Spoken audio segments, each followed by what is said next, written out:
All right, are you ready? Let's dive in. We're about to crack open the world of infrastructure finance and see what makes it tick. You got it. Today's subject is NACDAC Infrastructure Limited. They're going public, and we've got their IPO paperwork. The prospectus.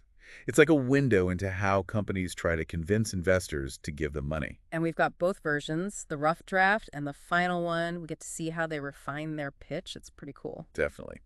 Okay, let's start with the basics. Who is NACDAC? What do they build? So they started out back in 2012 as UMA Infratech Private Limited. A different name. Yep, they became a public company pretty recently, though, December 2021. Okay, so pretty new to this whole public thing. Right. They're based in Uttar Pradesh, that's in northern India. Got it. But they've done projects all over the country, even in some tough terrain like Uttarakhand and Himachal Pradesh. Those are the Himalayas, right? Serious mountains. Exactly. Not just any construction company can handle those conditions. So what kind of stuff do they build? They specialize in civil and structural construction. We're talking multi-story buildings, bridges, electrical work, even steel structures. Wow, so like a whole range of things. Pretty much. They're versatile, that's for sure. And they've got the experience, right? I saw they completed 63 projects, totaling 9,674.88 lakhs. That's a lot of lakhs. That's a lot of anything. Almost 97 crore INR, to give you an idea. And a crore is? 10 million. It's a big portfolio for sure. Investors would definitely take notice. Makes sense. So they've been around for a while, done a bunch of projects, and now they're going public. Why? What's the whole point of this IPO? Growth, that's the name of the game. NACDAC wants to expand. They're issuing new shares at 40 each, hoping to raise, 2,640 lakhs. That's about 26.4 crore INR for those keeping score at home. So they're trying to raise a serious chunk of change. Yeah, it shows they've got big ambitions. But this money isn't just for, like, a rainy day fund, right? Nope, they've got plans. They outline what they call the objects of the issue, which is basically where the money is going. Lay it on us. Some of it's for working capital. Think of it like keeping the lights on, paying the bills, keeping those projects moving smoothly. Essential stuff. Exactly. But the fact that they need to raise money for that is interesting. Maybe their cash flow isn't as smooth as they'd like. Okay, so part of it is covering immediate costs. What else? A big chunk is going towards new equipment and machinery. Ooh, shiny new toys. You got it. Probably means they're looking at bigger, more complex projects, maybe some of those tricky mountain builds we talked about. Makes sense. So leveling up their gear to take on bigger challenges. Yeah. Smart. And then there's that classic line item, general corporate purposes. Ah, yes, that's the wild card. Could be anything, really. Paying off debts, acquiring another company. Who knows? We'll see what they do with it. All right, we've got the backstory, the goals. Yeah. Let's talk numbers. What do their financials look like? Well, their revenue is a pretty interesting story. It's been growing steadily, Yeah. 658.72 lakhs in 2021, up to 1,172.19 lakhs in 2023. Not bad. And then, get this, in the 10 months leading up to January 31st, 2024, Hit me. 480.52 lakhs in revenue. Whoa. That's a huge EE jump. Definitely. Big question is, why? Did they suddenly become superstars? Or is something else going on? Like, did they just land a couple of mega projects that are skewing the numbers? Exactly. Investors would want to know that. Yeah. And speaking of things investors care about, their profit margins are a bit of a head-scratcher. They've been bouncing around a bit between 7.12% and 13.80% over the past few years. Not the steadiest, huh? Nope. And consistent profitability is what investors really look for. Makes sense. You want to know they can reliably make money, not just have random good years. Exactly. And then there's this other thing that caught my eye, their borrowings. Back in March 2021, they had 573.93 lakhs in debt. A year later, it was down to just 9.49 lakhs. That's a crazy drop. What happened there? That's what we need to figure out. Did they pay off a ton of debt, restructure their loans? Something else entirely. It's like a clue we need to follow. Can tell us a lot about their financial strategy, how much risk they like to take. Exactly. It's all part of the bigger picture. Yeah, it's like a little red flag, right? We need to dig deeper and see what's going on there. Agreed. Okay, so we're looking at their financials, trying to understand their money situation.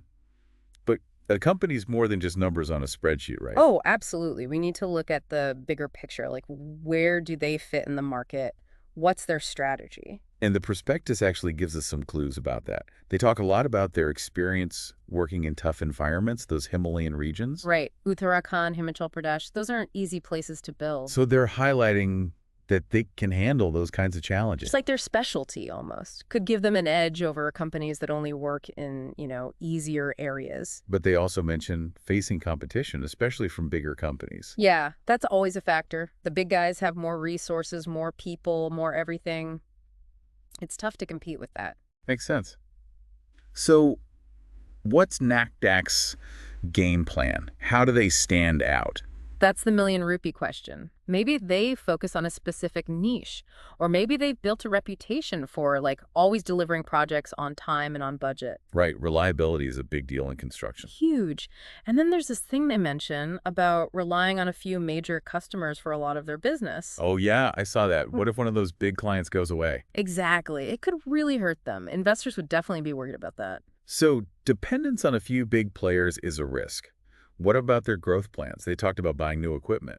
Right. That suggests they're going after bigger, more complex projects, which, could mean higher profits, but also higher risks. More risk, more reward. Sometimes it's like if you're a chef and you've been using a regular oven for years, now you invest in a fancy industrial grade oven. Okay, fully. You can bake more elaborate stuff, but it also takes more skill, right? Right. You need to know how to use that fancy equipment. Exactly. So NACDAC is upgrading their gear, which is great, but can their team handle it? That's a good question. And speaking of their team, we talked about those key players earlier, the management team. Mr. Hemant Sharma, he's the chairman and managing director, Tons of experience, over a decade in the industry. and he's got that connection to the National Cooperative Development and Advisory Council, whatever that is. Could be helpful, maybe for getting government contracts or something. Then there's Mr. Ashish Saxena, the whole-time director. Right. He's been with the company since the beginning, back when it was UMA Infratech. So lots of institutional knowledge there. And then Mrs. Uma Sharma, the non-executive director. Another Sharma, maybe related. Who knows? But she brings her own expertise to the table. So a mix of experience and new perspectives on the team. Sounds good so far.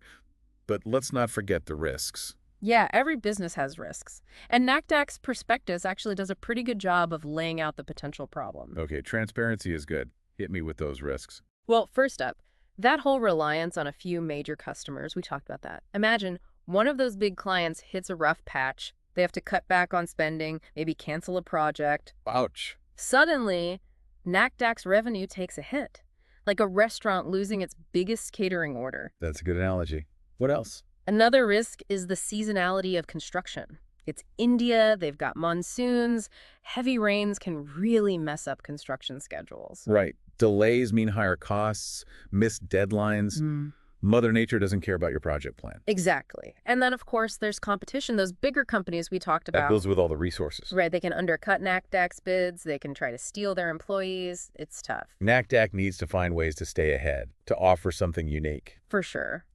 Then you've got the whole environmental regulations thing. They're getting stricter everywhere, India included. So NACDAC has to make sure they're complying with all the rules. Absolutely. If they don't, it could mean fines, delays, even having to redo work. Not cheap. Definitely not. Yeah. Okay, what else? Intellectual property protection. Do they have unique designs? Special techniques? Maybe they've got some secret sauce, some innovation that sets them apart. All right. They need to protect that, make sure no one steals their ideas. So they've laid out all these risks. The question is, are they prepared to handle them? That's what investors will be trying to figure out. Do they have backup plans? Strategies for dealing with those challenges? It's like going on a mountain climb. You check your gear, plan your route, but you also have to be ready for unexpected problems, bad weather. Exactly. You need the skills and experience to handle whatever comes your way. You know, we've been talking so much about NACDAC. It's easy to forget that this is just one company. Right. They're part of something much bigger. Exactly. This whole deep dive is really about understanding infrastructure finance in India, not just one IPO. And it's a fascinating story. The Indian infrastructure market is booming. There's so much potential. So it's a good time to be in the construction business over there. You could say that. Think about it. Rapid urbanization, the population is growing, more people have money. I know the government is pushing hard to build up the country's infrastructure. So lots of opportunity. Tons. But we've also seen those challenges. NACDAC is dealing with competition, weather delays, regulations. Are those just NACDAC's problems, or is everyone in that sector dealing with the same stuff? Pretty much. It's the nature of the beast. These projects are massive, and there are so many different players involved. Government agencies, private companies, local communities. It's like a giant puzzle trying to get all those pieces to fit together. Exactly. And it's not always easy. And then there's the money itself. We're talking billions, probably trillions of rupees to fund all these projects. Where does all that cash come from? Well, investors like you, buying stocks in companies like NACDAC, putting money into infrastructure bonds, participating in government funds. So it's all connected, the whole financial system. It's a complex web, but it's how these projects get built. And the government is really trying to attract investors, both domestic and foreign, making it easier to invest, offering incentives. They realize they need help to make it happen. For sure. Okay, so we've got the big picture. Are there any specific trends within infrastructure that are particularly hot right now? Like, what should investors be paying attention to? Oh, definitely. One that's huge is sustainability. Climate change is a big deal for India, and they're really pushing for green infrastructure. Like solar farms, wind power, that kind of stuff. Exactly. Energy-efficient buildings, sustainable transportation. They're trying to do it all. Sounds like India's going green. Big time. And it's not just about being environmentally friendly. It's also about building infrastructure that can handle the effects of climate change. Like floods, droughts, extreme heat. Right. They need stuff that's resilient. So for investors, that means looking at companies that are building with sustainability in mind, not just the same old stuff. Exactly. Another big trend is technology. Construction is getting a tech upgrade globally, but especially in India. Okay, what are we talking about here? Drones for surveying land, 3D printing to make building components, AI to optimize designs and maintenance. Wow, it's not just hard hats and blueprints anymore. Nope, it's high tech. And that's good news for investors because those companies that are embracing technology, they're the ones who are going to be more efficient, more profitable. So keep an eye on the tech side of things. Definitely.